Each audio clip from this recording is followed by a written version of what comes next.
kepikiran nggak sih gimana caranya secangkir kopi atau ponsel yang lagi Anda pegang itu bisa sampai ke tangan Anda? Nah, hari ini kita bakal ngebahas sungai-sungai perdagangan tak kasat mata. Sistem tersembunyi yang menggerakkan hampir semua barang yang kita beli setiap hari. Oke, kita mulai dari teka-teki dulu deh. Gimana ceritanya sebuah perusahaan yang sama sekali nggak punya hotel justru bisa jadi penyedia kamar nomor 1 di seluruh dunia? Ini cerita yang benar-benar ngejungkir balikin industri perhotelan loh. Jawabannya? Ya, Airbnb. Tentu aja. Mereka ini contoh sempurna dari apa yang disebut gangguan saluran distribusi. Gampangnya, mereka nemuin cara yang sama sekali baru buat nyambungin penawaran sama permintaan. Cuma dalam waktu 1 dekade lebih loh, Airbnb itu berhasil ngebangun jaringan global dengan lebih dari 7 juta properti terdaftar. 7 juta!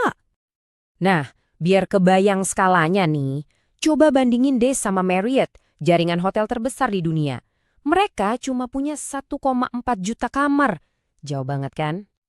Kuncinya di sini, inovasi mereka itu bukan soal bangun hotel. Enggak, mereka itu bikin jalur baru, sebuah saluran yang menghubungkan langsung para pemilik properti dengan tamu yang nyali pengalaman lokal yang lebih otentik. Oke, sekarang kita bedah lebih dalam ya. Suksesnya Airbnb ini nunjukin adanya sebuah sistem yang kuat banget, tapi seringkali nggak kelihatan. Jadi gini, perusahaan itu nggak kerja sendirian. Mereka itu cuma satu mata rantai dalam sebuah jaringan pengiriman nilai yang jauh lebih besar, yang melibatkan semua pihak, dari pemasok bahan baku sampai ke kita, para pelanggan. Nah, bagian dari jaringan itu yang jadi jalur penghubung produk dari perusahaan sampai ke tangan Anda, itulah yang kita sebut saluran pemasaran. Tapi mungkin Anda mikir, loh aneh juga ya, kenapa produsen mau-maunya bagi-bagi untung sama perantara kayak grosir atau toko? Kenapa nggak jualan langsung aja, biar untungnya maksimal? Coba deh bayangin, dunia tanpa mereka. Ada 3 produsen, masing-masing mau jualan ke 3 pelanggan. Totalnya jadi 9 jalur komunikasi yang beda-beda. Wah, ribet dan gak efisien banget. Nah, sekarang kita coba masukin satu aja distributor di tengah-tengah. Dan boom! Tiba-tiba jumlah kontaknya turun dari 9 jadi cuma 6. Intinya, perantara itu menciptakan efisiensi. Dan tugas mereka itu lebih dari sekedar jualan loh. Mereka itu yang ngumpulin info pasar, promosiin produk, negosiasi harga, bahkan mereka juga yang nanggung risiko finansial dengan nyetok barang sebelum laku terjual. Oke, jadi saluran-saluran ini tuh bukan cuma sekumpulan bisnis yang kerja sendiri-sendiri ya. Mereka itu sistem yang terorganisir, yang seringkali dirancang buat memaksimalkan kekuatan dan juga kontrol. Kita bisa lihat ada 2 model utama di sini. Pertama, ada saluran konvensional, di mana, ya, semua orang cuma mikirin untungnya sendiri. Ini sering banget jadi sumber konflik. Terus yang kedua, ada sistem pemasaran vertikal, di mana semua pihak kerja bareng kayak satu tim yang solid.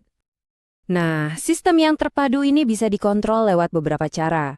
Bisa lewat kepemilikan tunggal, contohnya Tesla yang punya toko-tokonya sendiri, atau lewat kontrak legal, kayak franchise Planet Fitness, atau ya cuma karena kekuatan pasarnya aja, kayak raksasa Walmart yang punya pengaruh gede banget ke para pemasoknya.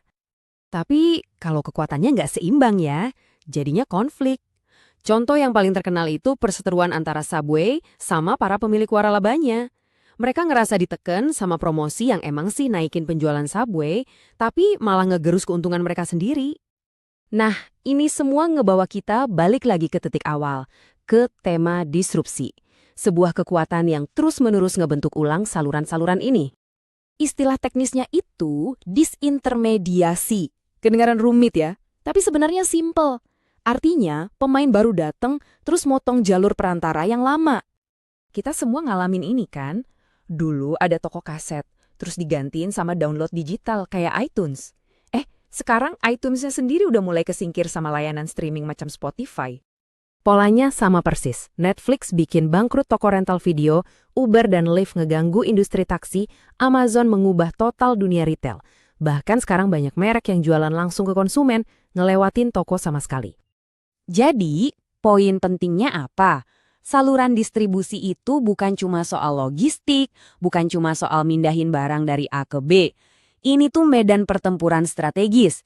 Siapa yang inovatif, dia yang menang.